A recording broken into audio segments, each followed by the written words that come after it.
Okay, we're back. We're live. If you missed us on our first go around, we had a bit of a technical issue, and we're back now. Hopefully, better than we were before, and we will be broadcasting live.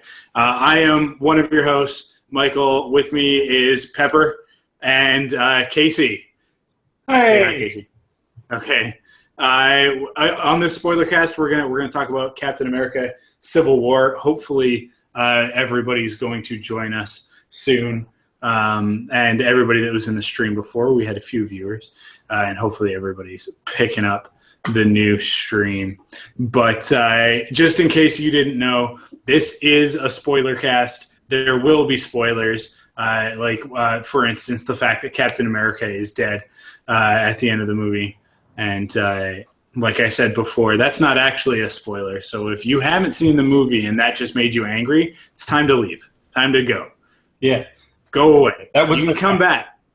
Yeah, the video will still be here after you see Captain America. If you don't care about Captain America spoilers, then go ahead, stick around. We're gonna talk about it. We're gonna get into it. Casey, let's kick things off. Just like we did on the first stream, with early impressions. What did you think of Captain America: Civil War? I don't remember what I said last time, but let me start from the top. Yeah. Basically, the two things that stuck with me the most through the movie are it's the first movie, like superhero movie that I've seen that doesn't focus around a world-ending event. There's not some big bad that just comes in and decides to destroy Earth, which I'm a huge fan of. It deals more with the characters. And the other thing I really like about this one is the character interactions. How anytime there's two characters on screen, it's the best moment. And it doesn't have to be a fight sequence that is awesome, which this movie has. It's the banter, the back and forth, man. Like when Widow and Clint are fighting back and forth and have that little dialogue about, like, are we still friends? It depends on how hard you hit me. It's just amazing. It makes me so happy. Yeah, for sure. Yeah, I really enjoyed it. It was nice. It was nice to have an Avengers movie that was actually about the individual Avengers for once, and not about some world-destroying event.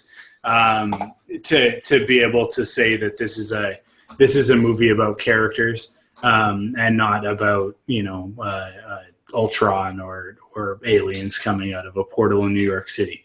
The fights are personal, the stakes are personal, but for me, I don't know. It's it kind of comes down to whose side you're on as to whether or not, I think, to the level of enjoyment that you're going to get out of it. I think that there's points for both sides. As you said to me when we stepped out of the movie, Cap won, and that's how you saw it. I personally see it as nobody winning. Everybody lost. They all lost because exactly what Zemo wanted. It was the end of the Avengers, right? Well, he wanted the end of the Avengers, and that's what he got. Although, they're still kind of around. They're also kind of not. You know what I mean? They've fractioned now, and we potentially have like a West Coast Avengers or Secret Avengers kind of thing that they're building up now. Yeah, for sure. It's funny. What ended up happening, and this is not what I expected, but what ended up happening is it was really more Avengers Disassembled than it was Civil War. Oh, yeah. By the end of it, it's really that's sort of the feeling that I ended up with. Was like, oh, this is everybody going their separate ways. More so than the idea of the pro anti-registration sort of thing, because you've definitely got now, I think, an issue of like I don't think that Hawkeye is really going to be interested in working with Iron Man, right? Like there's definitely a schism there within the team.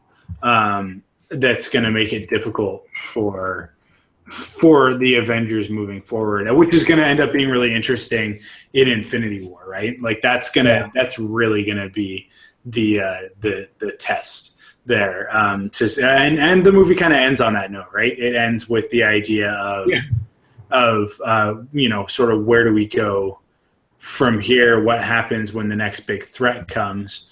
And Cap sends Tony the letter saying like, well, when there's another big threat, like I'll be there, right? So it's kind of bittersweet in the end, Black Widow's definitely not happy with Tony. Rhodey is paralyzed, and it seems like the team is sort of scattered. Even those who were on Team Stark don't really feel like they're much of a team by the end, and a couple of characters make the switch, right? So, it is a little bit of a rough ending for Team Stark if that's the side that you were on. It's a little bit more hopeful for Cap and his crew. Yeah. So you're Team Cap, right? That's how I was Team Cap. Yeah. Going in. Mostly because during the comic book run, I started out Team Iron Man and then switched because Steve Rogers ended up being the one that I felt was in the right at the end of it. Like registration as a base concept sounds like a great idea to have the training for young superheroes and to be accountable when mistakes are made and stuff like that. Unfortunately, in the movie, I didn't really get enough of that. Like I would have liked more talking about Wanda in specific, because she kind of was our Stanford incident in this movie, but they don't really play with that as much as I would have hoped, other than, a couple offhanded mentions, but she retracts really quickly and then Cap jumps on her defense. That's one thing I would have liked to see a bit more. But like I say, I feel like Cap wins in the most linear terms of the film, I guess, because of the final fight. And I also feel like he got a moral victory win when he drops the shield at the end. And he gets to be the bigger man who gives a line of communication to Tony Stark at the end and say, if you do need me, if things get really bad, you can contact me at any time. Yeah. That's why I say Cap won. But like, I totally hear what you're saying as well, in terms of everybody kind of gets to walk away with a win of some kind. Because Tony's still got the Avengers, so yeah, for sure. Yeah, I don't know. It's weird because they're not really. This is how we're always left with the Avenger movies, and really, most of the Marvel movies. By the end of Iron Man, we were kind of going like, is he done being Iron Man, or is he gonna keep being Iron Man? Because he goes, I'm done. I destroyed all the suits, and then he goes, but I am Iron Man, right? And it's kind of like what's the status there? And I think that's kind of normal for the Marvel movies, where we're kind of left going like, what's going on? And we got to wait for the next movie to find out, or more than likely for the writer interviews and stuff like that after the fact. Like we're getting a lot of info about Spider-Man and why they chose Spider-Man over other characters. And I guess some people were asking, why not Daredevil? Why didn't Daredevil get brought into it? I think that's kind of self-explanatory, in my opinion. I don't think that Daredevil's really on any of their radars. He's sort of operating in a different space. I got a meowing cat over in the corner. But yeah, and obviously, like, why did they bring in Spider-Man instead? Why are you asking that question? They brought in Spider-Man because he's Spider-Man. That's kind of the deal. I'm wearing the Spider-Man today because that's really whose team I ended up on by the end. Well, that's the thing, is like Spider-Man is a massive draw, and for comic book fans, it's the biggest thing that we've all been waiting for, is Spider-Man done right. There's a reason it's going through its third reboot right now. It's because the fans have not gotten what they wanted out of that character yet. And to this movie's credit, Tom Holland, in I think it's a collective 30 minutes of screen time, does a better job establishing Peter Parker and Spider-Man as a dichotomy than 5 other movies. So, like, I like Amazing Spider-Man 2's moment of him walking home with the kid that had been bullied and talking about his science project. That's pretty Peter Parker for me. But he's never been as, adorable and naive and everything as he has been in this movie. It's just blew me away how well Tom Holland did with this. Yeah, for sure. Okay, so that's that. I'm Team Cap. Team Iron Man. You're Team Cap. What I want to know from the viewers right now is what side are you on? And I don't know, because I don't know if it's reversed or not. I don't know if I think it should be in this corner, but there's like a little info thing. Maybe it's over here. But click on that and the little card will pop out, and there's actually a poll. So you guys can let us know whose side you're on. And we'll sort of keep a tally on that as we go. I'm trying to pay attention to it. It's in a different window. And to be honest, it's the first time I've ever done this, so I don't even know if it'll live update as we go. So somebody out there, click on Team Cap so that I can see that go up to 50%, and Team Iron Man. Actually, no, nobody click, because right now it just says Team Iron Man. Team Cap. 100%. Yeah, it's in the opposite side from what I thought it was. I'm just watching. So we want to know from you guys, what side are you on? Are you Team Cap? Are you Team Iron Man? And let us know in the chat, did your opinion change afterwards? Because I know that some people went in Team Iron Man and kind of came out Team Cap, or the other way around. I definitely went in Team Iron Man because I'm just a big Iron Man fan. I mean, that's the majority of it. But I also, there's an element of it, and I'm glad that a lot of my points got covered in it. And that is that, it comes down to this: if you're not part of the solution, you're part of the problem. It's to me, it's what Cap is doing is the same as saying, well, I'm not going to vote because I don't like any of the candidates. And to me, like, it's not a good answer, in my opinion. I equate it to an angsty teenager answer, right? Of like, well, I don't like what anybody says, so I'm just going to do nothing. And it's like, no, you're just being apathetic, right? To be fair, though, to the equation, using your own analogy, that's a one-party system, though. The only option they have is to go with the government or not. So not voting is not picking the one candidate. And I think that's the main problem with that Steve's having with it, is like, well, why are we deciding that we're giving over power entirely to somebody that has no idea of what we're actually being through? Like, if it was an agency like S.H.I.E.L.D. before it got infiltrated by Hydra, that makes more sense. And they were okay with the supervision of Nick Fury. But a government that has no ties to that superhero world, has no superheroes really on the council, unless you count T'Challa, who comes in later and reveals himself. I see where he's coming from, basically. Yeah, for sure. I mean, like, I understand his point. I understand where Cap is coming from throughout the movie.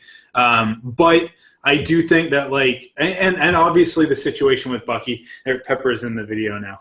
I understand, like, the situation with Bucky definitely sort of like forces his hand, and it puts him into a situation that he doesn't want to be in, and for obvious reasons. I mean, that's what Zemo wanted, right? Zemo was taking advantage of the situation. Absolutely. And saying, like, well, this is a scenario, because he's been doing his research. He was Sokovian, like, special ops or black ops or whatever, right? So let's imagine for a second that Zemo has the same sort of skill and resources that a S.H.I.E.L.D. agent would have.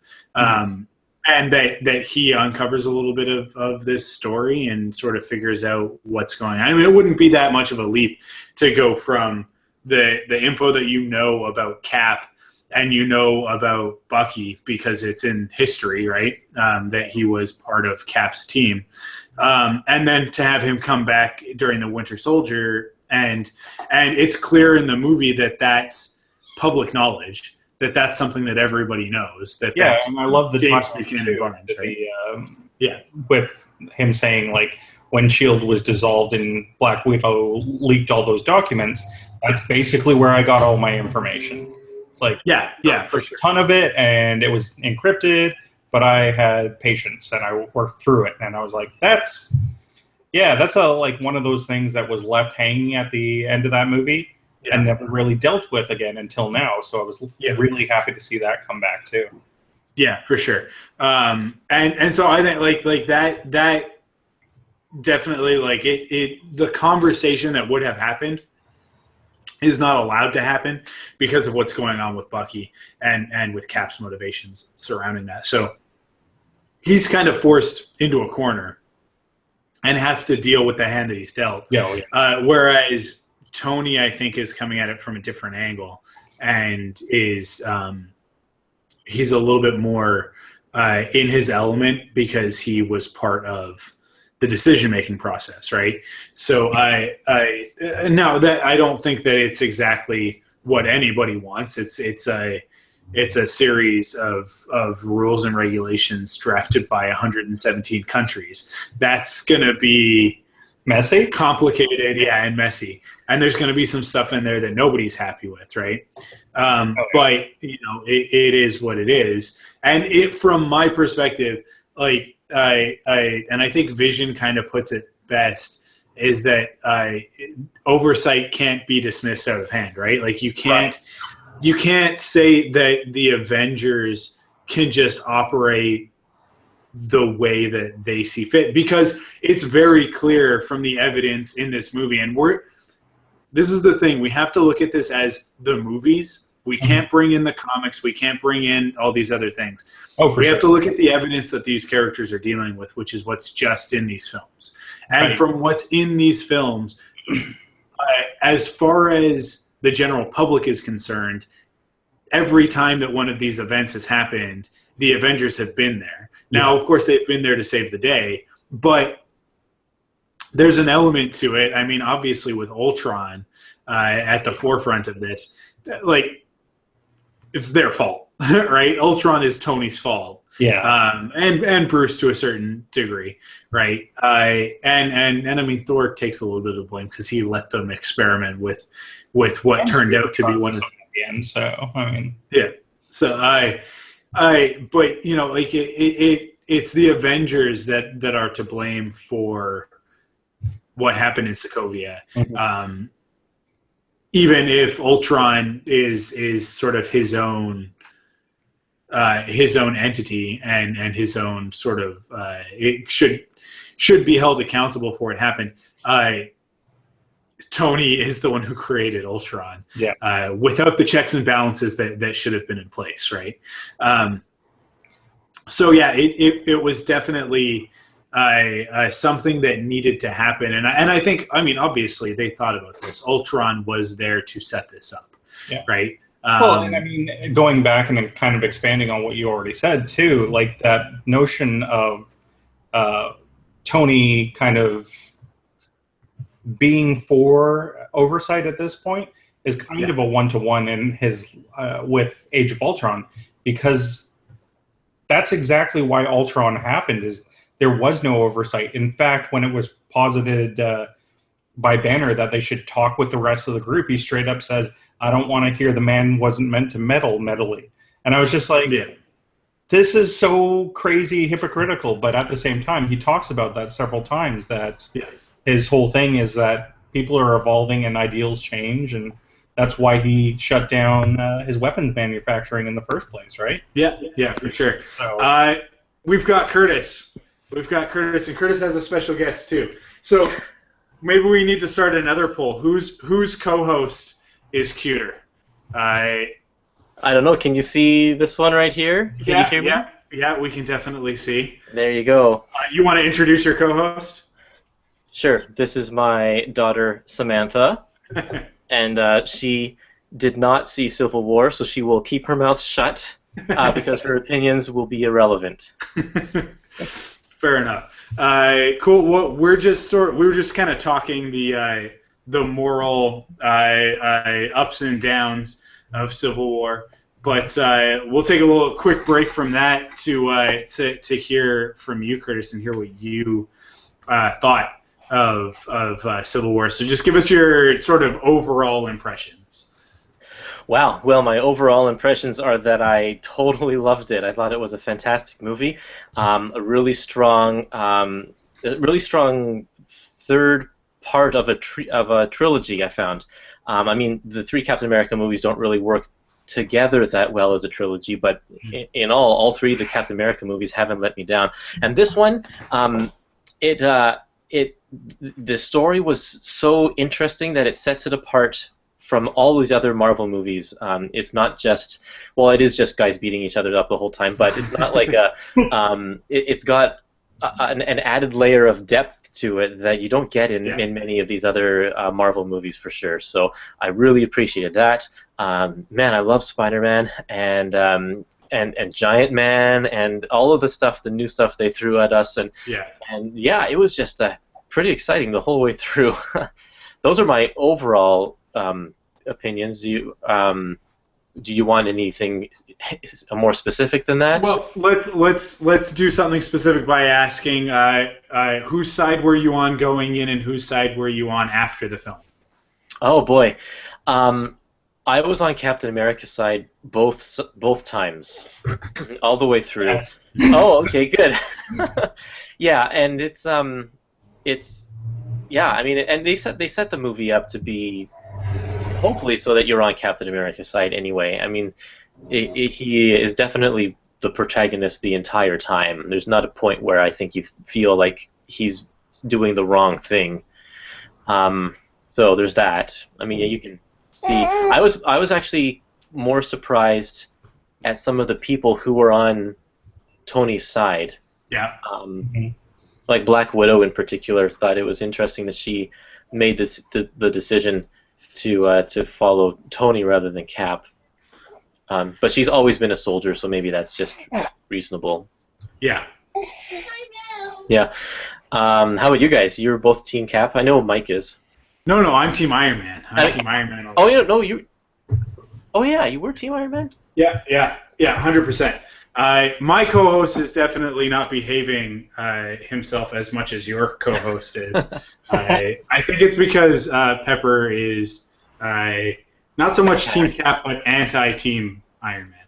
A little bit mad with Iron Man at the moment, but that's okay.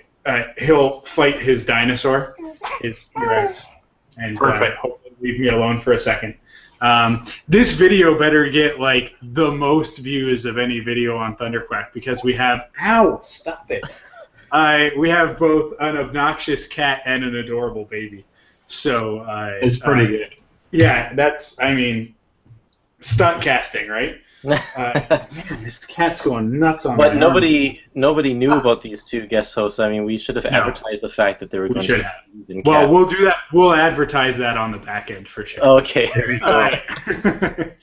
So did Mike? You were on Team Iron Man. Then did the movie change your mind about that? No, I mean, I definitely. I was talking about this before. I definitely see where Cap is coming from.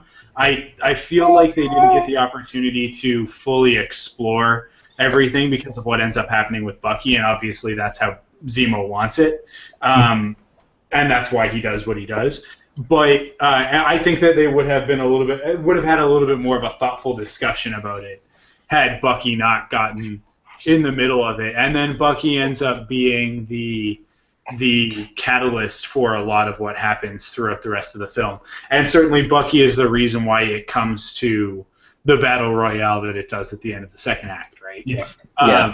Or actually more so the end of the third act, because it's really more of a 5-act movie than a 3-act movie. So I said the same thing about Batman v Superman, and I think it wasn't quite utilized to the best of its ability in Batman v Superman, but the 5-act element of Captain America definitely worked a lot better. The pacing was a lot tighter than it was in Batman v Superman. But I think on the setup for the podcast, you should have gave us like a set number of comparison cards, because I think we're all going to make at least a couple allusions to this versus Batman versus Superman. Yeah. I won't, because I never saw Batman versus Superman. Okay, good. I've got a couple That's fair. comparisons I want to make, though. I'm already like plotting. Yeah, for sure. Yeah, but yeah, I personally found, especially on the second viewing, that by the time you get to the battle between Iron Man and Cap and Bucky at the very end of the movie, personally, I was a little bit tired of fights.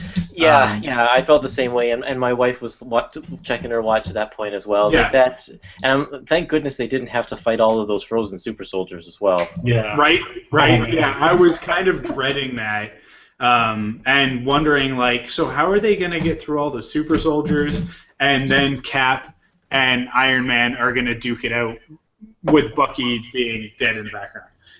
Well, not dead. But, yep. It was actually a pretty perfect balance. Other than that, I mean, they gave. I thought that the whole thing was going to be a great deal of all of the Avengers fighting each other, but actually it wasn't. It was just pretty much that one airport scene, and then they were over with it, and it was the right amount. They played it out really well. Yeah, for sure. Yeah, I mean, I personally feel like the battle royale sequence goes on just a little bit longer than it should, maybe about like 10 minutes longer than it should, but it has great stuff in it. So yeah, it was entertaining the entire way through. It kind of had to be that long in order to showcase everybody at least once or twice. Yeah, yeah, for sure. I would say, like, honestly, on that point, for me, and I think I'm going to be in the minority, and I've kind of already talked with it a couple of friends, I felt like the story kind of takes a back seat in this one in favor of those large action sequences, which are awesome. Like, that fight is incredible, and there are action sequences from start to end that are just phenomenal. But at the same time, I feel like it suffers a little bit. Because it kind of like the story becomes just something moving from one fight to a scene to another. And Zemo was a wholly underutilized character for me, because I love his story arc and I love the character as a rule, and I love Daniel Bruhl playing him, but just not enough of his story and the conflict about the actual Accords and what it means. And like I said before, I would like to see a lot more discussion about specifically Spider-Man and Wanda being in there, being like, we need to train the new kids up and have them be accountable for their powers, and we keep them in check and stuff. When Wanda kills those people, you see her remorse, but it's never really touched on again. It's the focal point of the initial Accords, and then kind of dropped afterwards in favor of Cap and Iron Man having it out over their personal beliefs, and, like you said, Bucky. Yeah.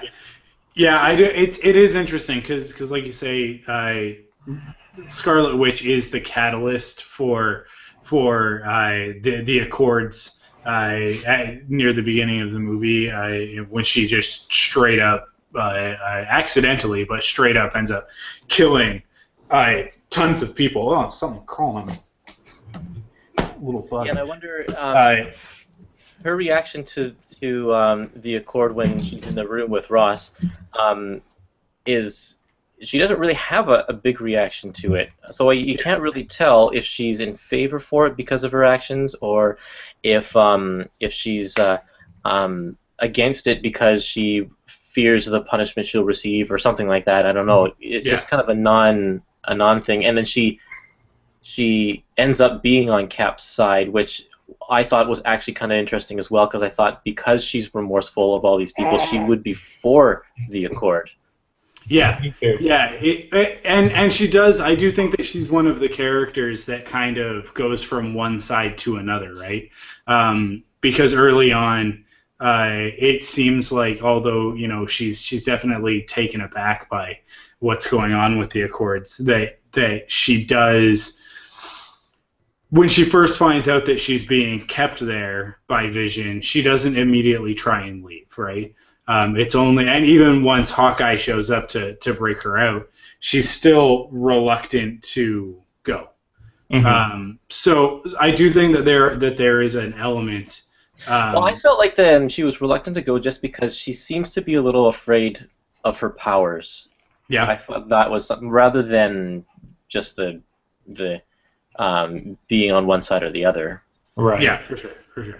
But yeah, I mean, I think that sort of once it's pointed out to her that she's more of a prisoner than there for her protection, that she kind of has to take a bit of a stand, and so she sides with Cap.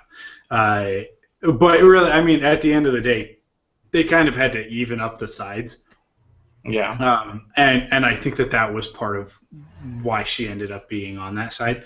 Definitely, like, there had to be characters of equal power level on each side, and so you end up with Vision on one side and Wanda on the other. Otherwise, if they were both on one side, I mean, you could see that Scarlet Witch is incredibly powerful in the context of the films. But so is Vision. I mean, Vision has sort of it's kind of unmeasured at the moment. Like, we don't even really know the extent of his ability, and I don't think he does, right? Like, he kind of he has a couple of moments where he expresses that he doesn't fully understand himself. Yeah. So there is that aspect of it going on. Well, yeah, and specifically, he's one of only two characters in that movie that can instantly turn the tide of the fight. Like, Wanda does it a couple times where she can just stop people instantly, and then Vision has that moment where he just laser beams a building and drops it on them. Like, it's kind of next level when you're dealing with the other people, like Black Widow and Hawkeye, kind of like having a little bit of a fisty brawl, and then Vision drops a building in the middle of it and stuff. So, yeah, definitely they had to side those two against each other just for symmetry on the teams, I would say. Yeah, for sure. And there's an element to it that, like, some of them were, I think, just fighting to, like, because they had to pick a side and fight. And we get a little bit of that with Black Widow and Hawkeye, where it's like, like they're on those sides of the argument, but they don't necessarily want to fight about it. They would rather just discuss it. But I think what happens is they're forced into a situation, right? It very much reminded me, if you've seen Million Ways to Die in the West, when they kind of like get sidetracked and they're fake fighting each other, and they're just like, nobody has to come over here. We're doing our own thing. We're both getting beat up pretty bad. That's Hawkeye and Black Widow, because they're both kind of like middle of the road characters. They're both really close friends, so they kind of have that, like, they tussle, but nobody's really doing anything, and then that's when Wanda steps in and, like, smacks Widow against a bus or whatever it was, and it's just like, you're pulling your punches, and he was.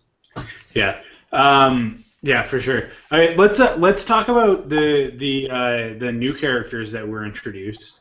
There's two characters that are very important to the Marvel Cinematic Universe that were brought into this film.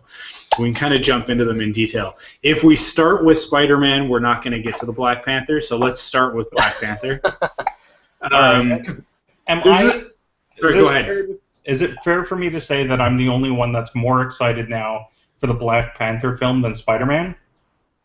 Because Black Panther is amazing in this film. Yeah, well, I have felt that way too. I after seeing the movie, Spider-Man was fantastic. But Black Panther was amazing. He was really, really well done. So I'm definitely excited about his movie coming up. I'm so excited, man. Like, the way they handle his character in this movie is incredible. He has one of my favorite lines, and they do a lot of really cool stuff with him that's super subtle that I appreciated. The one piece that I keep coming back to with like groups of friends discussing the film is the subtlety of that moment where they're in their foot chase and the whole troop drops down one floor. and Bucky kind of like thuds on his landing, and then Black Panther lands immediately behind them, and there's no sound whatsoever. Yeah, that was It's really so cool. beautiful. Yep. It's so good. I really enjoyed the moment. There's one of the moments in the chase, right near the end. I think actually right at the end of the chase, when the motorcycle falls over and they kind of tumble, and he tumbles over and he ends up on like in sort of a crouched 3-point landing, right? Like sort of in that cat pose. And then later when Bucky is escaping and he fights Black Panther, T'Challa ends up in that same pose, and it's just like it just kind of embodies the fact that there's more to it than just training or technology. There is another element at play there, and they never come right out and say it, but there's definitely evidence to believe that there's something spiritual going on there. With which there are different interpretations of Black Panther as a character, and people sort of treat him differently depending on the context of the story. But there are stories where the power of the Black Panther is it's like a spiritual thing that's passed from one warrior to another. So there's an element of it that he's definitely got a little bit of an actual Black Panther in him that's giving him like the added strength, the added agility, and definitely giving him sort of that attitude. Well, yeah, I mean, he was outrunning cars on the street, so for sure. Yeah, but and like Bucky and Cap, we have the excuse of them having super soldier serum in their bodies. But for T'Challa, it's like, is he just a dude in a costume? Well, clearly that's not the case, right? And I mean, like going back, the other thing is I really like this character. I've always liked Black Panther as a story. This idea of the king being also a superhero and protector of Wakanda, and we kind of get a little bit of that. And like I say, one of my favorite quotes of this entire movie is when they're sitting in the back of the truck, and he's like, "The mantle of Black Panther is passed from warrior to warrior, and now because of the actions of your friend, the mantle of king has been passed to me as well. What part of this makes you think you can, or like, how long do you think you can keep your friend for me?" And it's the greatest threat I've ever heard. It's so good. Yeah, for sure. I totally appreciate the way they told his story as well, how they worked an origin story into it with just being pretty subtle and not heavy-handed. So now we don't have to waste our time with that in the Black Panther movie. Let's just get on to a full-length movie story rather than just a half-movie story, half-origin story. And the other thing that they do expertly with the first credit scene is to show us Wakanda without giving us any time to process it, right? Like, there's no time to think about it, to question it, to worry about it. Like, they show us the inside of a building that is clearly beyond the majority of the technology in the world. And then they show us the giant Black Panther statue in the middle of a jungle. And we're like, okay, so Wakanda is Wakanda. Like, we were watching trailers for Age of Ultron, going like, is that African? Like, is that supposed to be Wakanda? Is that going to be the movie version of Wakanda? And it's like, no, that's not Wakanda. That's just a city in Africa. Wakanda is Wakanda, and it's not going to look like anything we've seen before in a Marvel movie. And that credit scene also made me excited because Captain America is going to be in a Black Panther movie as well. So it's possibly, right? Possibly. I hope so. Yeah, hopefully. And what better way to sell a movie about a character no one's heard of than to put Captain America in the movie? Yeah, for sure. I mean, I am incredibly psyched for Black Panther. I think Pepper is excited for Black Panther as well, which is why he's decided to sit and pose right in the middle of the frame. So can someone remind me because they make a reference to this in the movie. Now in I believe it's Age of Ultron, Ulysses Klaue steals some vibranium. Yes. For what purpose? I don't remember. Is it to build Ultron? No. Well, Claw just steals it, right? Like he just has it to sell it because he's an but arms dealer. we don't know why. Okay. I mean, he just has it, right? It's a super rare material that he can hawk on the black market Right. for. I couldn't remember if there was a bigger reason behind that, or if they just wanted to throw in that character. Yeah, he doesn't have a reason to have it. I think he's just in there to get it to Ultron, so that Ultron can have it and build his new body out of it. Okay. In terms of the story of the movie, yes. Yeah. So intrinsically about the money. It would be cool for Claw to come back in Black Panther. I'm and sure to he have will. a Claw, right? He absolutely will. Yeah. Yeah. And especially because it's Andy Serkis, not behind a mask or doing motion capture, performance capture. It's just Andy Serkis acting, which is really nice, and it's going to be great. And I'm really excited about it if he does end up being in Black Panther, because we'll get to see him do all of the facial stuff that he does as both Gollum and Snoke, and I can throw that back in everybody's face and be like, because everybody who's like, well, Snoke is just a ripoff of Gollum, and it's like, well, no, it's just the same actor. So when they do performance capture, he's gonna make the same facial expressions because it's the same dude. It's unfortunate that they're both wrinkly, or not so much wrinkly as they are just emaciated, pale white dudes. But you know, I we'll see it, I think, with more of Claw whenever he comes back. But yeah, it would be cool to see him as a villain. I'm not familiar with Black Panther and sort of like his rogues gallery, if he even has one.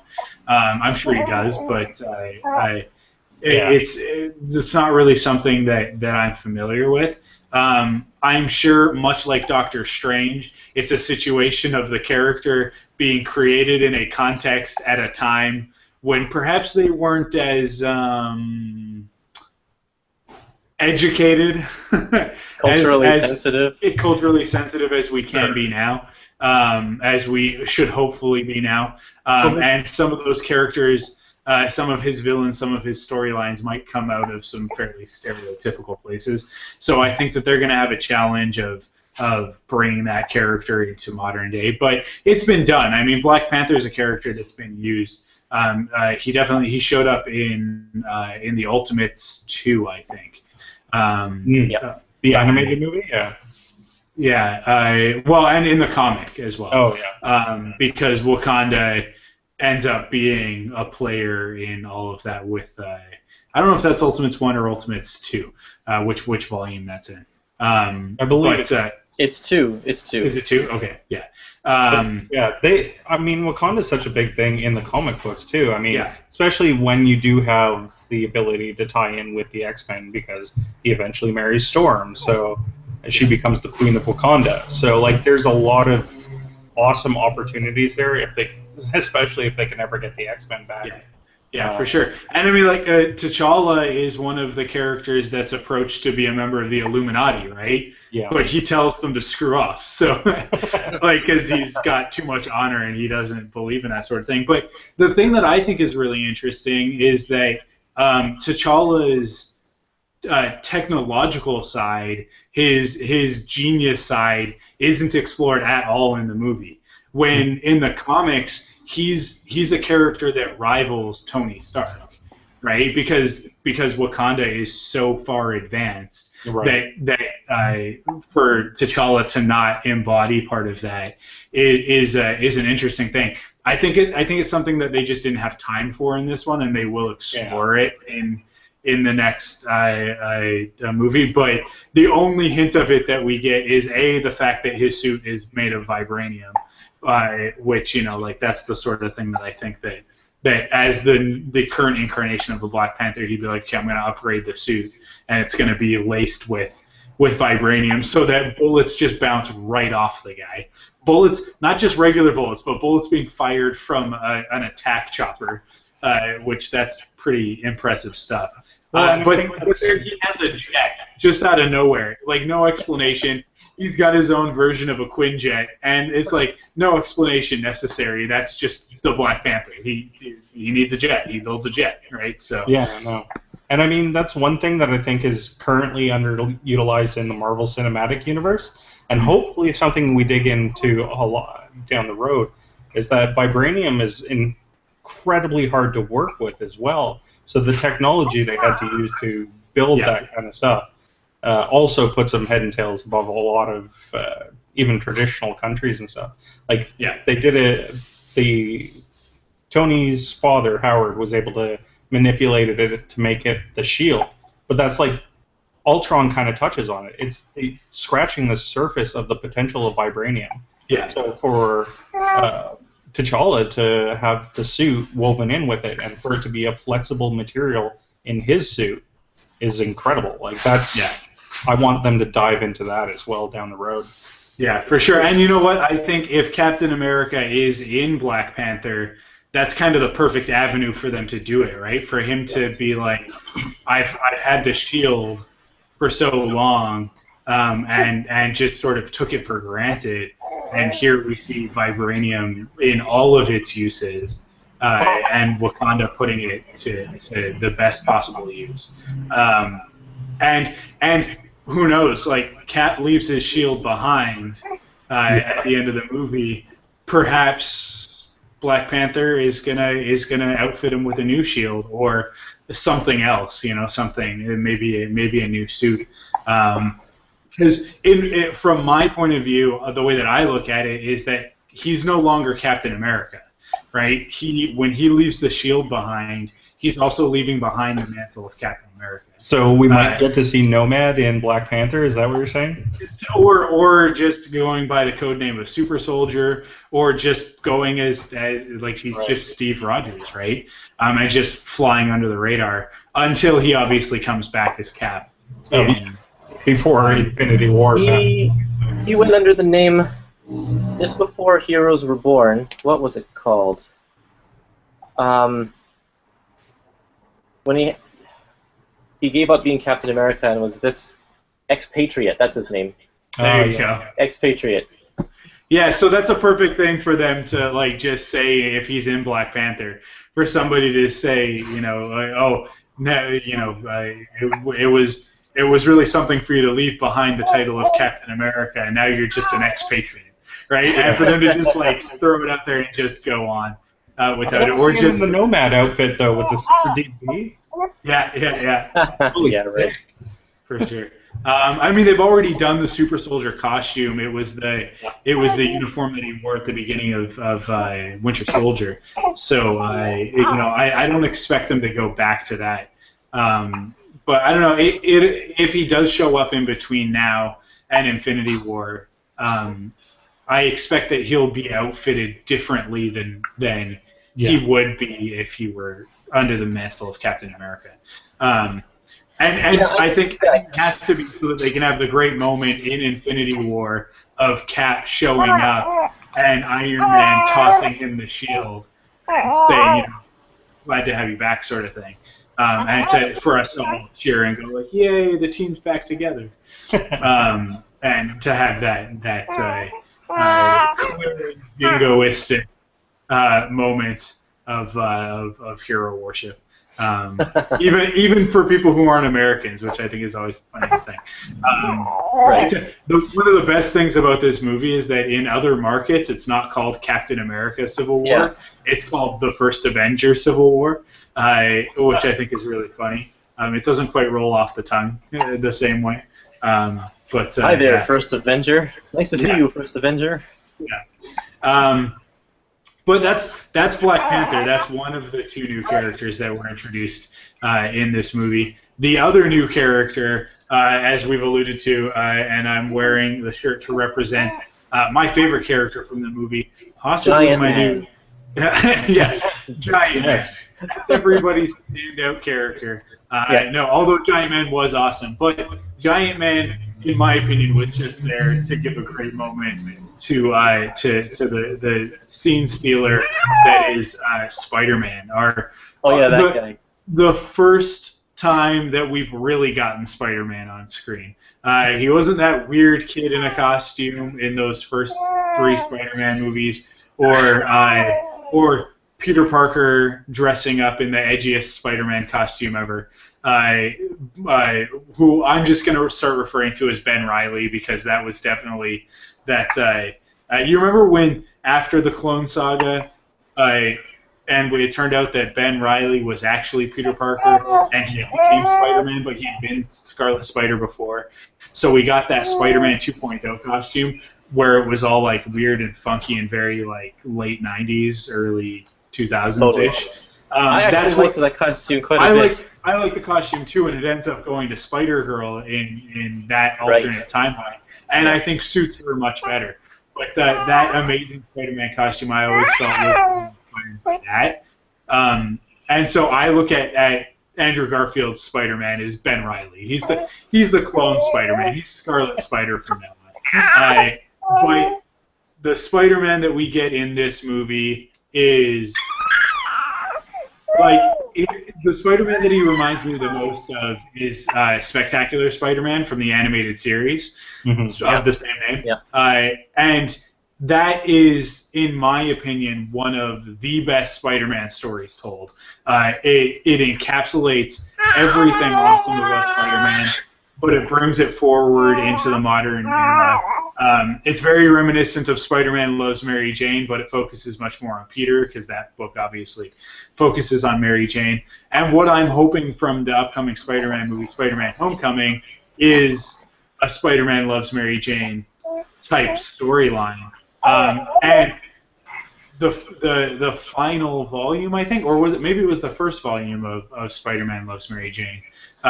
One of them is entitled Homecoming. So I'm crossing my fingers that they're drawing inspiration from that comic, because they are focusing on him as a teenager, which I think is really, like, even though Andrew Garfield got to play him as a teenager in one movie, so did Tobey Maguire. For about 5 minutes before they fast forwarded.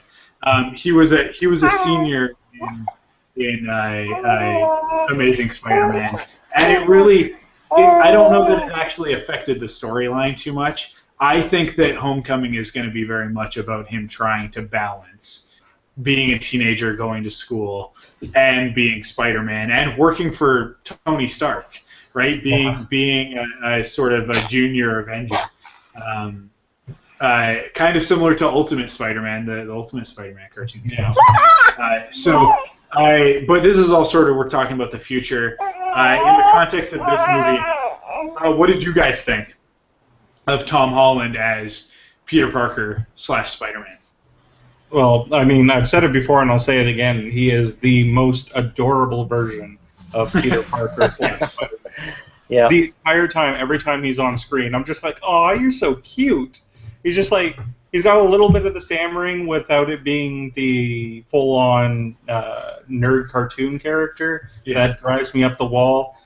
He's got a little bit of the, yes, sir, what should I do, Mr. Stark? And I love that. And just everything about his character in this movie is phenomenal. I love everything about how they're presenting his character and how young he is. And kind of, he's got a little bit of a naivete, and that kind of adds to it as well. But personally, I think the best part for me is when him and Tony are kind of trying to discuss what his motivations are, and he talks about how it's actually Tony, I think, that tells him, so you're out for the little guy? And he kind of like lights up, and he's like, yeah, that's me. I'm about the little guy. Because that's Spider-Man. That's Peter Parker for me. It's not the guy that's out there to kick villain butt so much as he wants to protect the little guy. He's looking out for people that he used to be. And that's what I love, and that's what this is giving you. And his banter is on point. He's not only joking around with the other heroes, but he's also sciencing at them, which is amazing and really overlooked in the previous iterations of the film version of Spider-Man. I love him geeking out about the metal arm and then Falcon's wings and stuff like that. Like, he's having a blast, and it translates, and it really resonated with me. It's just like, he's so much fun, and I love him so much. Yeah, for sure. Curtis, what were your thoughts on our new Spider-Man? Well, I like a lot of the same things that Casey just shared. They the banter, like you said, I thought was so great because Spider-Man in those other movies just isn't as isn't as talkative when he's in those fight scenes and such. They try, but it doesn't come off the same way. I did think that he was a little too young. I mean, I like Ultimate Spider-Man, but Spider-Man, to me, has always been an adult, really. I mean, even if you go back to the Ditko years, he was only in high school for around 30 issues before he graduated, so he's really always been an adult. So, so seeing him so young was a little strange, but they played it off really well. And I mean, it is a valid iteration of the character, so I'm not going to gripe about it or anything. But it'll be interesting to see how they play it out if they keep him in high school for like the whole time, because time seems to pass in real time, I think, in the cinematic universe, right? Because they mentioned events that happened, I think they said something like 4 years ago, which would have actually been when the first Avengers movie came out, right? Yeah, yeah, and they do refer to Ultron as a year ago. Right? So if that's the case, then he'll only be in high school for like one movie, and then a couple of years will pass and he'll be out of high school. So, which is the same as all the other Spider-Man trilogies as well. Or not? Yeah, that's fair. Yeah, I think one of the important things here is that we have a bunch of movies about adult superheroes already, so there's an opportunity with Spider-Man, sure. yeah, to have a different perspective and to show something else. And like the perfect example is in this movie, and it's the fact that while he's fighting with the rest of the team who are all adults, and some of them are actually kind of pushing it, they're getting a little old, he makes the comment of, hey, do you guys remember that really old movie, The Empire Strikes Back? Yeah, and it's like, you know, for I think Tony and Clint, that's a little bit of like, oh man, feeling really old right now, because they were old enough to, you know, actually remember going to see The Empire Strikes Back. I know that I was thinking that before Spider-Man said it, that exact same plan. I'm sure, was it going through your head as well? No, you know what? You know, are you serious? It wasn't. I wasn't there. I think I was just like, I just had too many stars in my eyes, and I was too excited to be thinking about. So funny. I was thinking the exact same thing. Wrap the legs. Yeah. It definitely is one of my favorite moments in the movie. I love it. It sounds like we have a critic on your end though, who isn't a fan. Well, no. Oh, you mean her? I meant her. Yeah. Oh, yeah. Right. Well, she doesn't know what she's talking about. We have yet to show her the ways.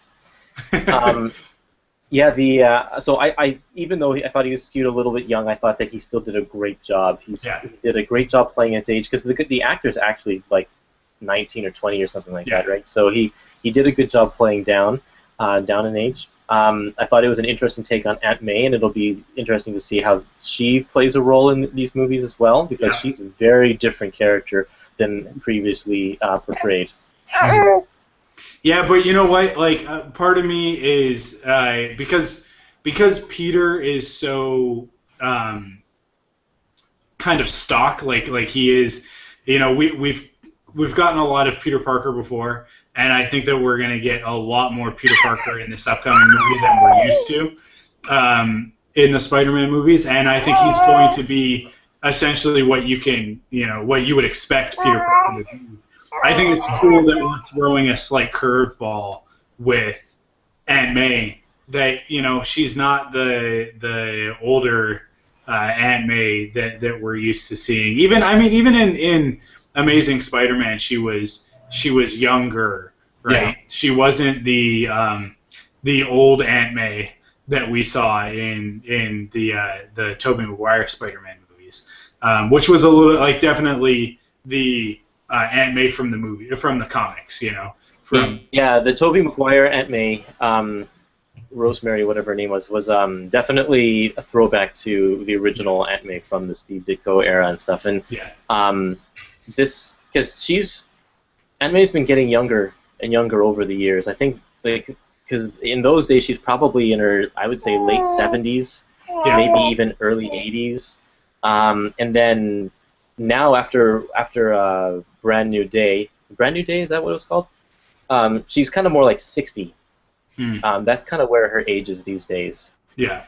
And now this new aunt is actually probably the actual age and aunt of a Peter Parker who's 15 years old should be. Yeah. Probably about late 40s, early 50s. Yeah. Yeah. So that makes more sense. Yeah, and it's great that like this is one of the things that I love about the Marvel movies that Warner Brothers and DC just can't seem to figure out is that these movies are aware of the audience and they acknowledge the audience and the audience expectations within the films. So we're getting introduced to this new Aunt May who is very different from the previous incarnations of Aunt May that we're used to.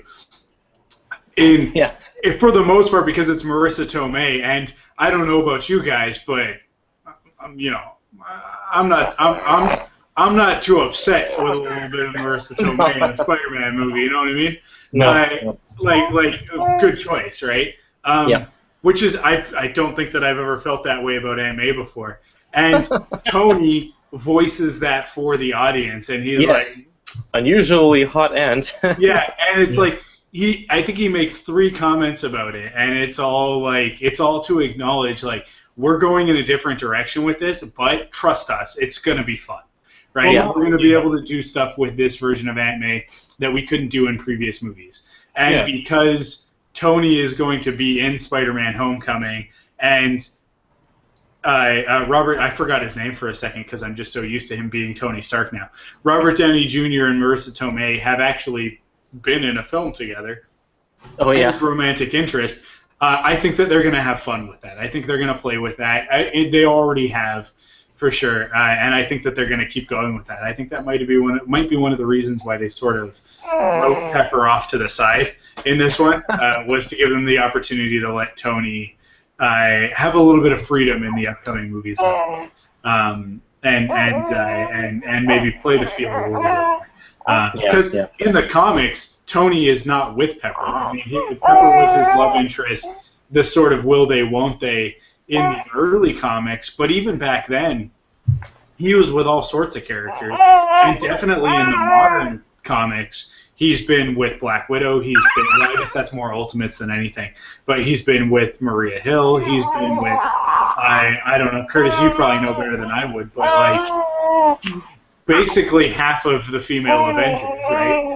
Right. At some point or another, or at least he's made advances towards them, whether or not they acknowledged. So I think it'll be fun to have him out there, sort of playing that aspect of the character a little bit more, right? And so let's bring Aunt May in. Let's make her, and you'll notice that Peter doesn't call her Aunt May; he just calls her May. There's a little bit of a different attitude there. I thought he said aunt at some point, or maybe he just referred to her as aunt, but not. He may have referred to her as his aunt, and he might have said my Aunt May at some point. But when he talks to her, he just says May. He just calls her May. So, So I don't know. I thought that sort of the way that they were approaching that was really cool. The other thing that I really love about that character, about this incarnation of the character, is that he is straight up broke, right? Like you can tell. Yeah. He doesn't have, the latest computer like he did in Amazing Spider-Man. He doesn't live in a loft with Harry Osborn like he does in the Tobey Maguire Spider-Man movies. He's in a little tiny bedroom. There's nothing on the walls. It's a twin bed and a desk and a closet. And on that desk, he's got a busted, radio or whatever.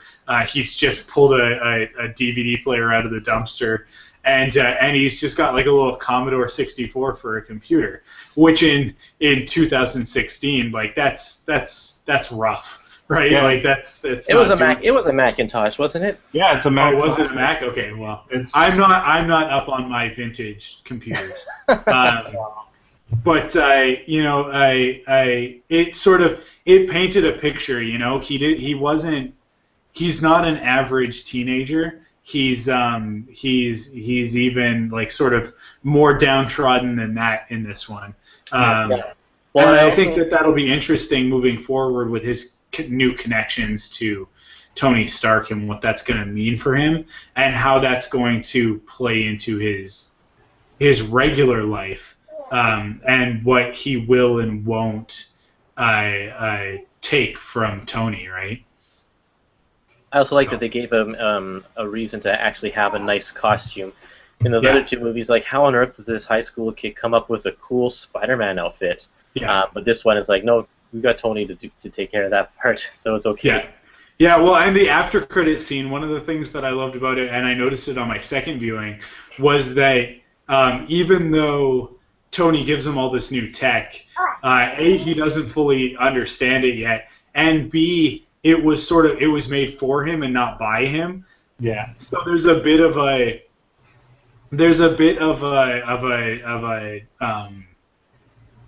lack of comfort. Like he's scratching at it. He's like so itchy, right? And it's the sort of thing where in the standalone Spider-Man movie, I think we'll see a little bit of him going to Tony and being like, I think there's some room for improvement here, and having a little bit of banter with the two of them, and I think that's really cool. Like it's some fun aspects to the character, but it is really nice to have Spider-Man be explained to us for once as to where he's getting all this tech from. And thank goodness they didn't do the origin story again. Like, we don't need to know how Spider-Man became Spider-Man. It was like, oh yeah, that's kind of a weird story. Oh, I don't want to hear about it.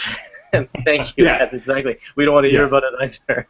Because, again, going back to what I was saying before, it's almost like Kevin Feige and the execs at Marvel are listening to their audience and giving them what they want. Which, no way. I mean, ridiculous, right? I mean, like, granted, you got to let the creatives do their part and tell the stories that they want to tell.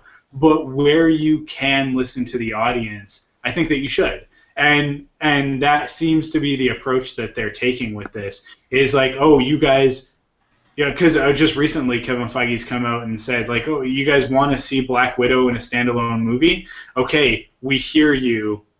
Let's start the ball rolling on that. She can have her own movie, right?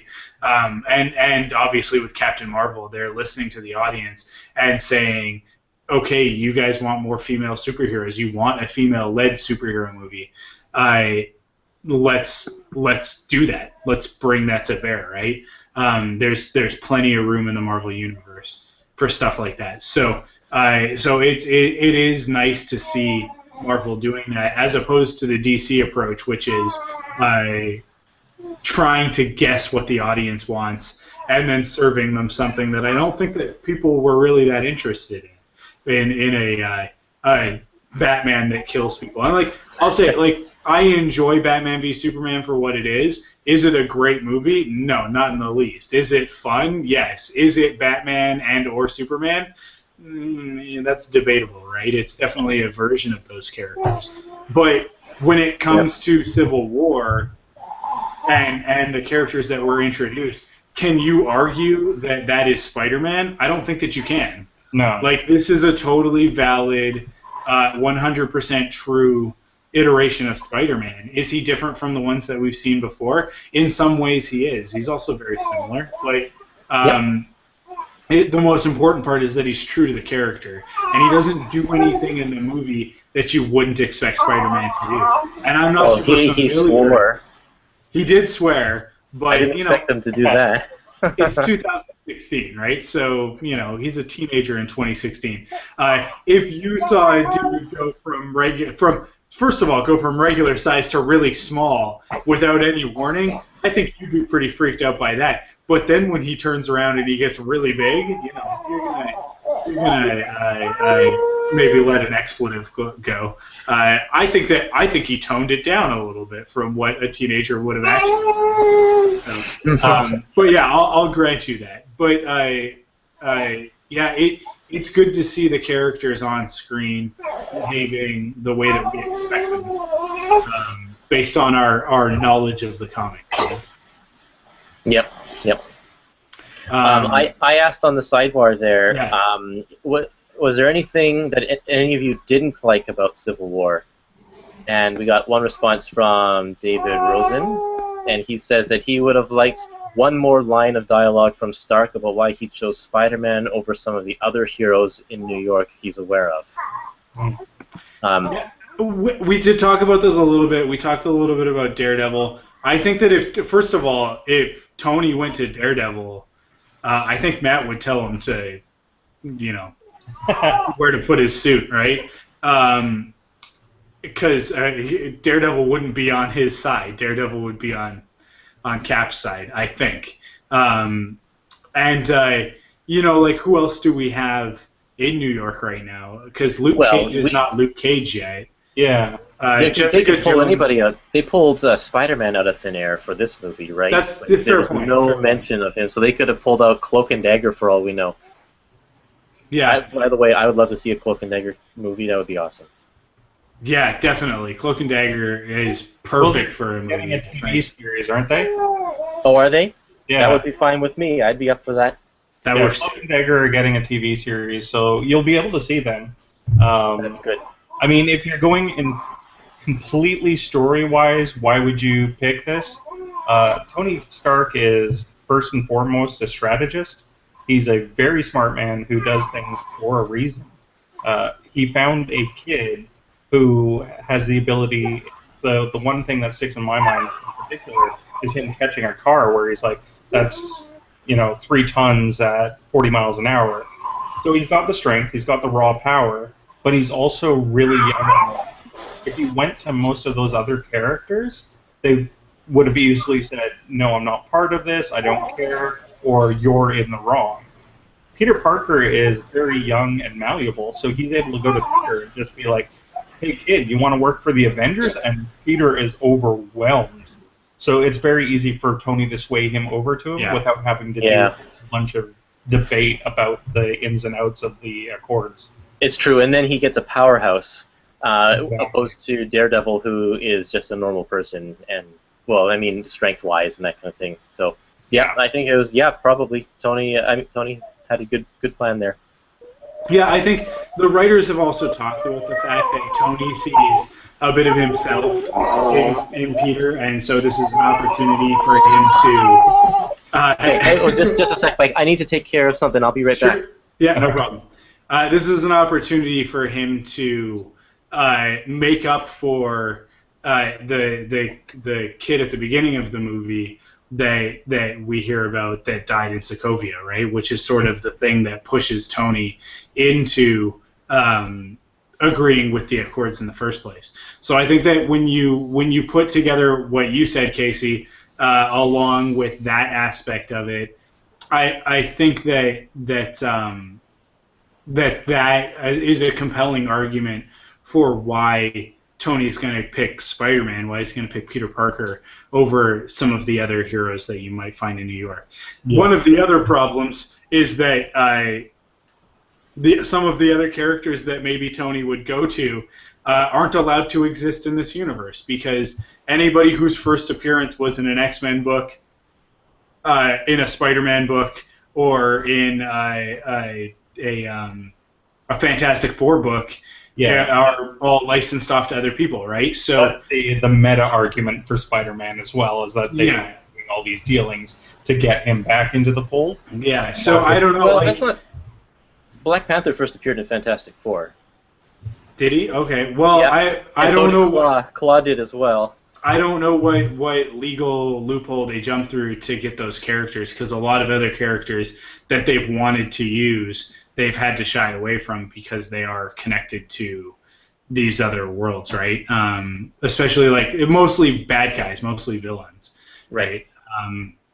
And the only reason why they're allowed to use Quicksilver and Scarlet Witch is because their first appearance isn't as part of the X-Men, but is as part of the Avengers. So, is that... No, their first appearance is in X-Men. Is it? Okay. Yeah, their first appearance is X-Men number 4 or something like that. Oh, interesting. Okay. As part of the Brotherhood of Evil Mutants with Magneto. Oh, okay. I don't know. I don't know why they can use those two characters. I don't know what legal loophole they Yeah, well, managed to they get the that through loophole with. is that Scarlet Witch is never called Scarlet Witch in the movie. She's only Wanda, That's true. and That's she's true. not a mutant. Yeah. So they're kind of trying to distance themselves from that side of things. So The same way in you can have a Catwoman movie that's not really Catwoman. yeah, right. Or Steel. Or Steel. God. The worst Superman movie of all time. People go like, "Oh, Superman Quest for Peace," but no, actually, Steel is a Superman movie, and Superman gets referenced in the movie, but no Superman logos, I don't think, anywhere in it. And anyways, that's a whole other thing. But Yeah. I don't know. So I don't know. I feel like we've kind of talked around everything. Is there anything else that you guys wanted to talk about in Captain Um, America: Civil War? yeah, I just wanted to make one mention that I was glad that this movie actually didn't tie into the larger Infinity picture. I mean, there's one reference that Vision makes about the gem on his forehead, wanting to know about that, but other than that, like this didn't have anything to do with it, which I quite appreciated. It was dealing and wrapping up with stuff that we've been dealing with in these couple other movies without shoehorning the larger picture into it as well. So thanks a lot for doing that, Marvel. That was appreciated on my end. Yeah, it was definitely more earthbound, and dealing with human problems rather than the extraterrestrial or Yeah, which is why this was a Captain America movie and not an Avengers movie. Yeah. Because Yeah, that's a fair Avengers point. don't That's a deal fair with point. politics, but Captain Yeah. America doesn't deal with aliens. Yeah, for sure. Yeah, Two only Nazis powered by alien devices. That's right. That's right. It's a very important distinction. Yeah, for sure. Okay. Well, Did you have anything, Casey? yeah. To keep rolling on the thanks to Marvel train, the main thing I want to say is I kind of touched on it briefly before with the subtlety of like Black Panther. There's a lot of subtle elements in this film that you have to be paying attention to, or you have to have read the comic books to truly appreciate. Mm-hmm. The interaction between Wanda and Vision in particular. Yeah, that was they don't really good. Just a romance, but it's there. They're starting to have a bit of interaction and interest in one another, which was awesome. Yeah, Vision was so good in this movie. Vision's great. I really like his interactions with pretty much everybody. Yeah. The other thing I would say thanks to Marvel on is the way that this is written and portrayed is there isn't a weak character in this movie. If you're a fan of any of those characters individually, they all get a moment to be the star. And I remember talking with another comic book friend of mine. I think it was just after I had seen it the first time, so the Friday. And we were talking about it, and I was telling him there's no weak character in this film. There's nobody you won't love.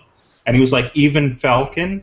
And I was like, yeah, Falcon is awesome in this movie. With the upgrades he gets to his kit, the introduction of Red Wing, he's an amazing character now. And they have the banter between him and Bucky being kind of like vying for position as his best friend, which is amazing.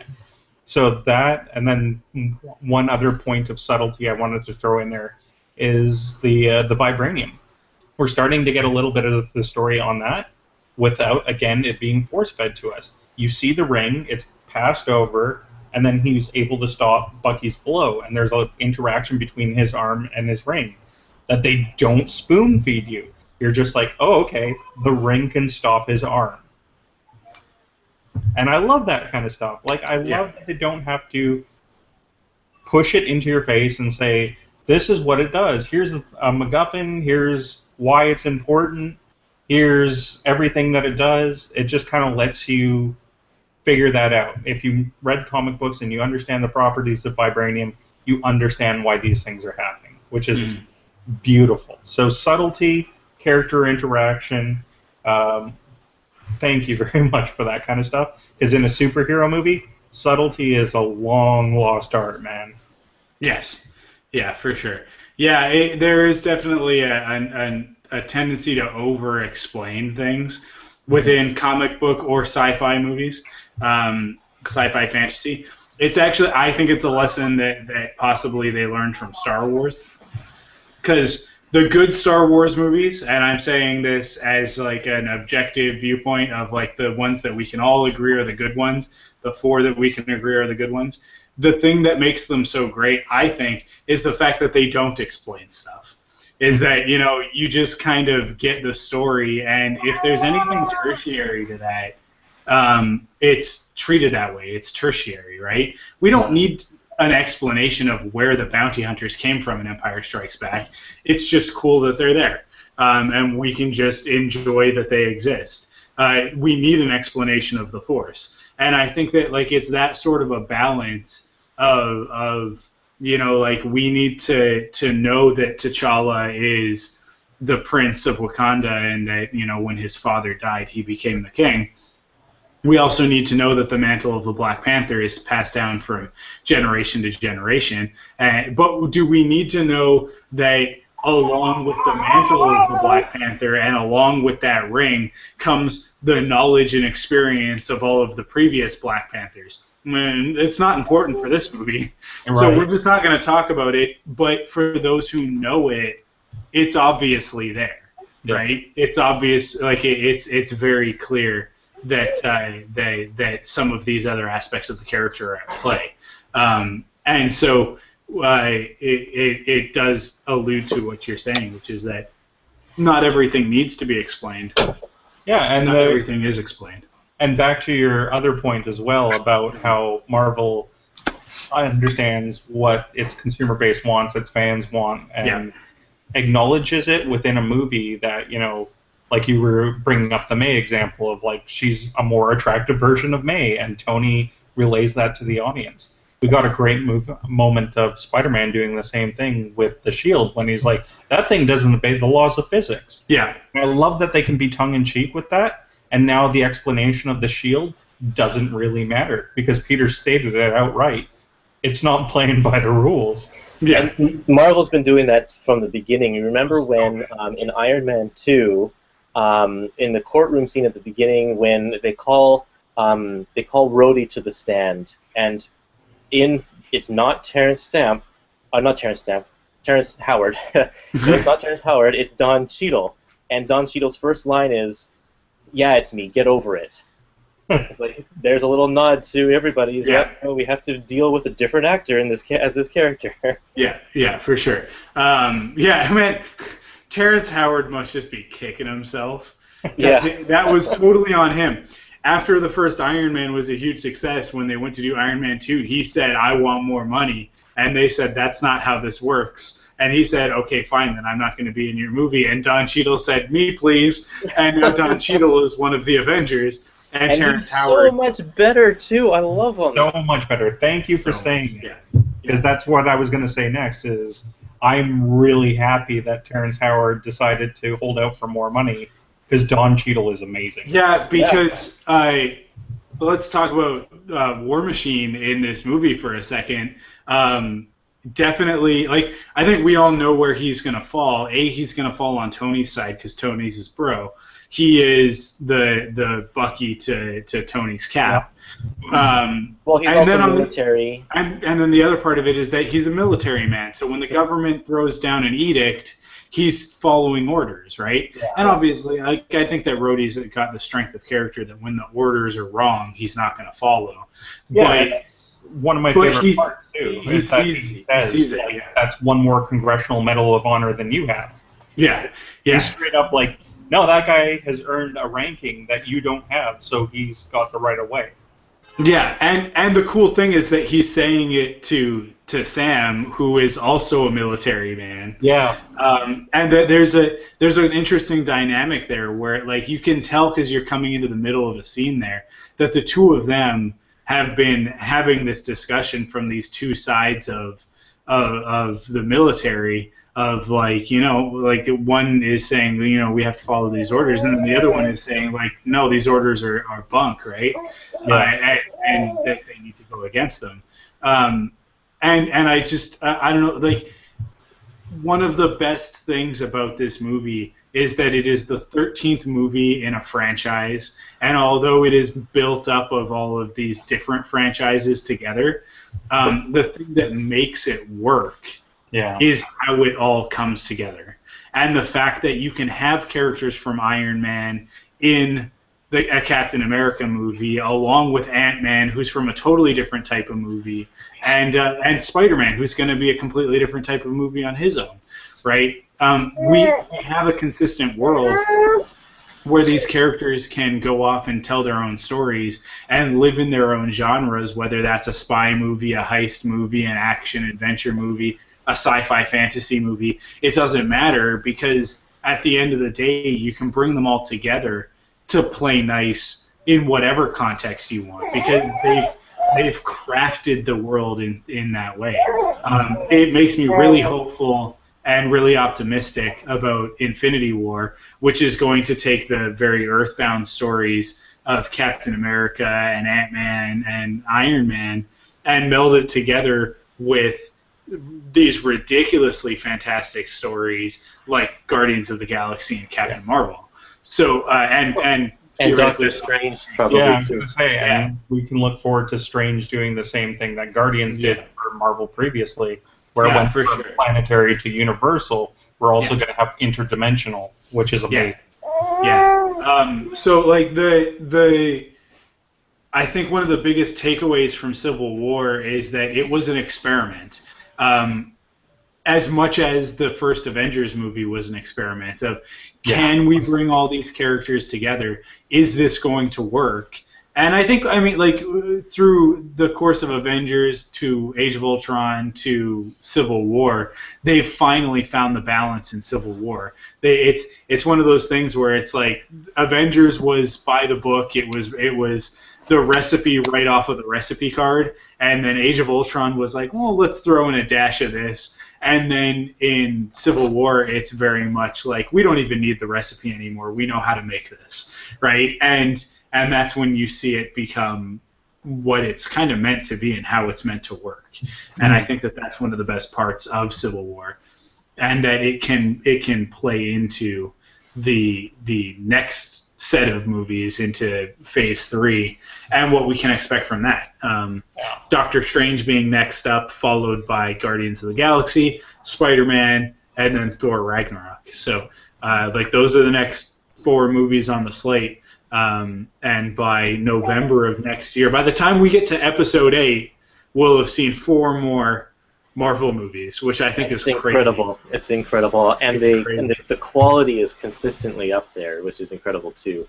That's the thing, right? I mean, I know that there are detractors for Ant-Man, and that some people don't enjoy every single movie, and obviously, you know, the Incredible Hulk is stuck there right at the beginning and wasn't really part of the formula yet, and was kind of shoehorned in at the last second, with the scene with Tony Stark to be included in the universe. But really, I mean, even if you don't enjoy the Incredible Hulk or those 2 Thor movies as much as you do some of these other ones, they're not bad movies. They're just kind of the quality is still there. The quality is still there. Yeah, and like, I'm sorry, man, but the Incredible Hulk, that fight between Abomination and the Hulk at the end of the movie, it's kind of everything we wanted, right? It's everything that we criticized the first Hulk movie for not having. And that airdrop is the most badass thing ever. Yeah, for sure. Well, and when he grabs the car and he slams it together as boxing gloves, and then he says Hulk smash, and you're like, Hulk smash, man. Like, that's what we wanted in that first one, and unfortunately we got radioactive poodles. I don't even know. Like, such nonsense in that it obviously doesn't belong in the continuity. But the Incredible Hulk does. Like, it is part of the overall story. General Ross makes a transition from the Incredible Hulk into this movie. Same actor, right? Same continuity. So, I mean, there have been stumbles along the way, but for the most part, it's been like a solid, B average, probably like B plus average, with those couple of like A pluses in there, like Civil War and the Avengers. And for me, Iron Man 3, but I know everybody doesn't agree with me on that one. We agree. Yeah, and that's the important part. Yeah. I love Iron Man 3. Yeah. So much in the same way that I love, I always say it's, with the event comics, it's never the event comic that's interesting. It's always the side stories, and most importantly, after the event, something happens. There's fallout from the event. So, after Age of Ultron, the fallout is Civil War, and that's what gives Civil War the gravitas that it has. Is that we get to build on the story told in Age of Ultron. So, like, for those of us who see all of these movies, there's a subtext to it that just adds such depth and such complexity and richness to the stories that are being told, that you can't go wrong. You can't go wrong with the movie that comes after the big event movie. And makes it a bigger event. And makes it a bigger event, yeah, for sure. And Marvel they figured it out. They've got it on lock. They realize what makes it a comic book movie and what makes it a Marvel movie, and that is the shared universe. Let's cross our fingers that they can figure it out with the Netflix shows and with their television shows, that it all needs to be connected, right? Yeah. But you shouldn't be cherry picking things and sort of saying one thing is part of it and another thing is, well, it's kind of part of it, because we know Daredevil is definitely part of this universe, but is it acknowledged in the movies? No, and it needs to be acknowledged in the movies, right? Yeah, I mean, I kind of like the way they're handling it right now, even though it is not the nicest way of handling things, but yeah, to have the television series be kind of ancillary, and it can deal with the fallout, but doesn't directly influence the big screen adventures. Yeah, because they're so small time. Way to do with it. The characters just fall. They go under the Avengers' radar, so it's fine that they're not connecting at this point. Yeah, and I think to your point of, like, in the comic books, your big thing is kind of dealing with the fallout of these events. Those TV shows really do a good job of dealing with it. We've seen it a few times already in S.H.I.E.L.D. in particular, where they always have to deal with the fallout. The writers of S.H.I.E.L.D.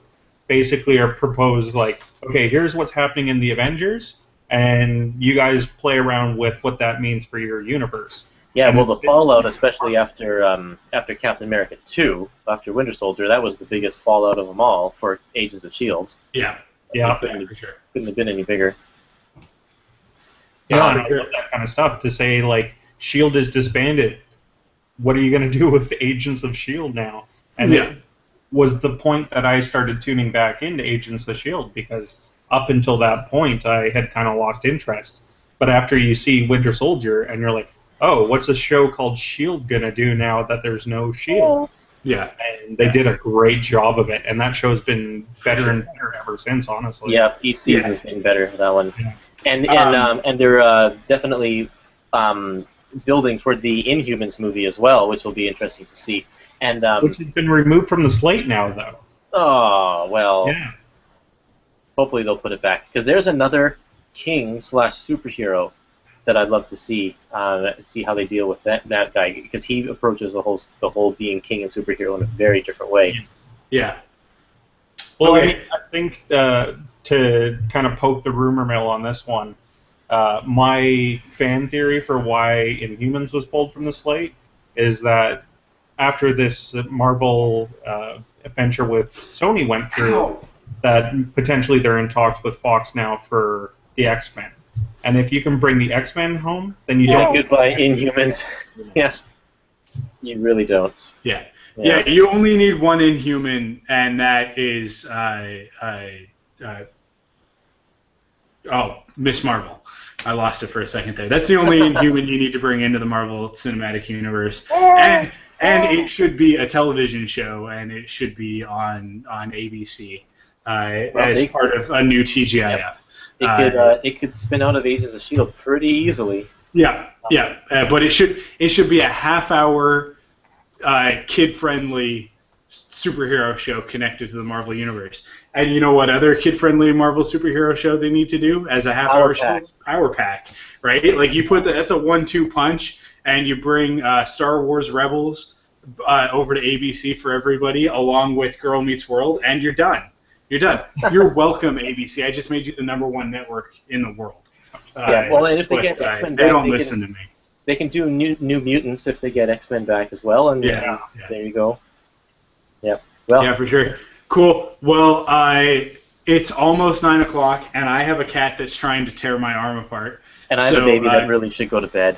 Yeah, so let's wrap it up, and we'll do that by just sort of giving our plugs for our different stuff. Casey, where can people find you on the internet? On the internet, I live at shogungamer.com, where I do video game reviews, Hypesicle.com, where I talk about movies and comic books, and you can always follow me on Twitter at The Night Ninja. Cool. What about you, Curtis? Where are you?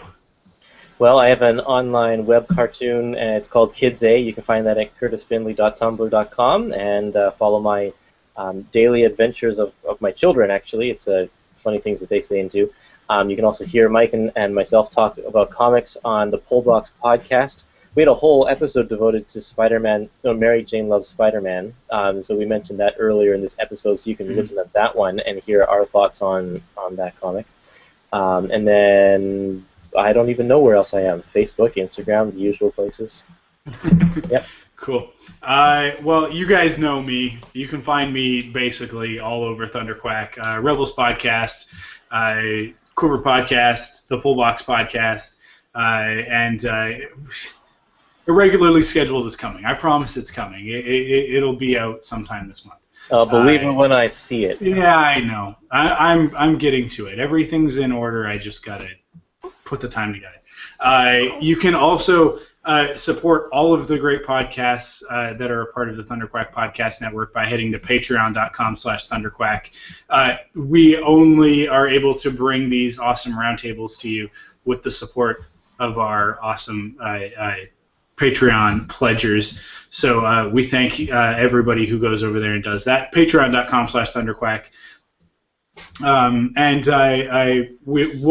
There will be more Captain America Civil War discussion on the upcoming episode of the ThunderQuack podcast, which is an exclusive podcast just for Patreon supporters. So if you're interested in that, if you're interested in hearing a little bit more about Captain America Civil War, as well as some other stuff, then you can head over to Patreon, support us. I believe it's at the $10 level, and you'll get that.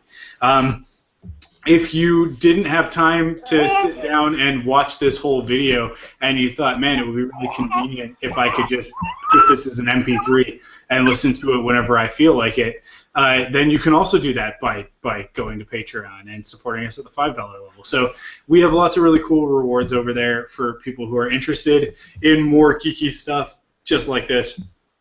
But you can find all those details there. And you can check out all of our podcasts by heading to thunderquack.com. You can follow me on Twitter. I'm at Arkwolf, ARKWULF. I'm trying to get to 1,000 before the Arrow season finale, which is on May 25th, and I think I'm about 90 away. So if you haven't followed me yet, just follow me, and then you can after May 25th you can unfollow me if you feel like it. But I think once you follow do me, just that. Yeah. Hopefully, once you follow me, you'll see what it's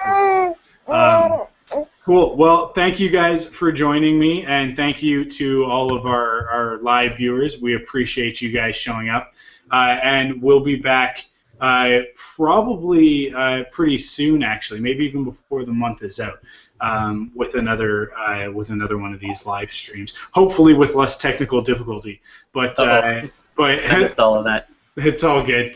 Thank you guys, and we will catch you on the next one. Bye. Bye.